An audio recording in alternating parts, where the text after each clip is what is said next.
Cameron Island digempur dan 468 parti ditahan.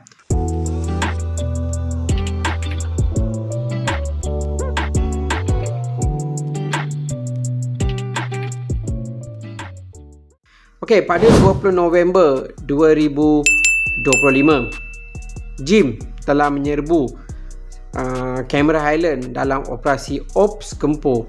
Okey, dalam operasi ini di Cameron Island ni, beberapa lokasi telah pun ditetapkan untuk diserbu oleh pihak JIM. Okey, dan antara lokasi-lokasi yang ditetapkan ataupun diserbu oleh JIM adalah di Tanah Rata, Brincang, Ringlet, Key Farm, Tringkap, Taman Corina dan Lodging Kelantan. Okey, ini adalah tempat-tempat yang telah digempur oleh pihak immigration dalam operasi. Okey, so dalam operasi ini seramai 547 pegawai penguatkuasa immigration seluruh negara turun untuk menyerbu kawasan yang besar ni.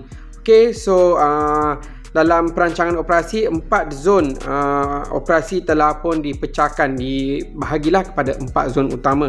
Okey, so dalam operasi ini, seramai 1886 individu telah diperiksa. Okey, total daripada zon-zon yang tadi saya cakap tu, tempat-tempat tu 1886 individu telah diperiksa.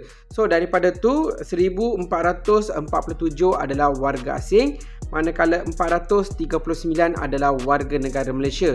So total 1886.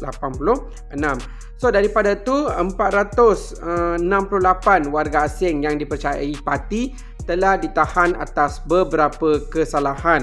Okey, antara kesalahan yang mereka buat adalah tiada dokumen pengenalan diri, langgar syarat PAS, overstay, kad yang tidak diiktiraf atau mempunyai pas-pas yang disyaki palsu lah. Itu kesalahan-kesalahan yang didapati semasa operasi ini dijalankan. Okey, daripada 468 warga asing atau parti yang ditahan, 388 adalah lelaki, 76 adalah perempuan, 2 kanak-kanak lelaki dan 2 kanak-kanak perempuan, dan total adalah 468. Okey, so warga negara yang ditangkap dalam operasi ini adalah macam biasalah Bangladesh, Myanmar, Indonesia, Pakistan, Nepal, India dan China.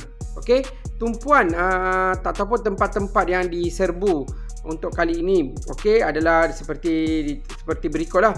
Di tempat-tempat premis yang menjual buah-buahan, premis menjual sayur-sayuran, kebun sayur, kawasan pembinaan dan beberapa premis ataupun kawasan sekitar berkenaan lah yang diserbu.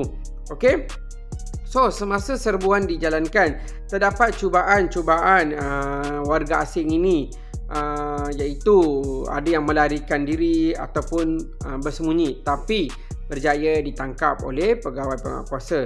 Ada juga yang bersembunyi dalam tangki air, dia main menyorot-menyorot dalam tangki air pun dapat ditangkap. Dan ada juga warga asing yang berlagak menyamar sebagai pelancong di kawasan berkenaan, tapi penyamaran mereka gagal dan mereka juga telah pun ditangkap. Okey, so kepada semua warga asing yang ditahan ni, telah pun ditempatkan di beberapa depot immigration, iaitu Ajel, Kemayan, Langkap, Beranang, Semenyi dan KLIA. Dan tindakan siasatan akan dijalankan mengikut akta pasport, akta immigration dan akta-akta yang berkaitan. Okey, jadi kesemua yang ditangkap ni, mereka ni telah melakukan kesalahan semasa operasi ini dijalankan dan mereka telah pun ditangkap. Okey, so majikan-majikan juga akan dipanggil untuk tindakan-tindakan selanjutnya lah. So kepada korang warga negara asing yang tinggal secara kosong di Malaysia, sila serah diri dan balik ke negara asal melalui program Repatriasi Migran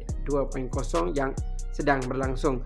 Okey, so kepada anda yang dah menonton, jangan lupa untuk kongsikan link video ni kepada kawan-kawan anda supaya mereka dapat informasi yang saya sampaikan. Dan kepada anda yang belum follow, jangan lupa untuk follow. Terima kasih dan jumpa lagi.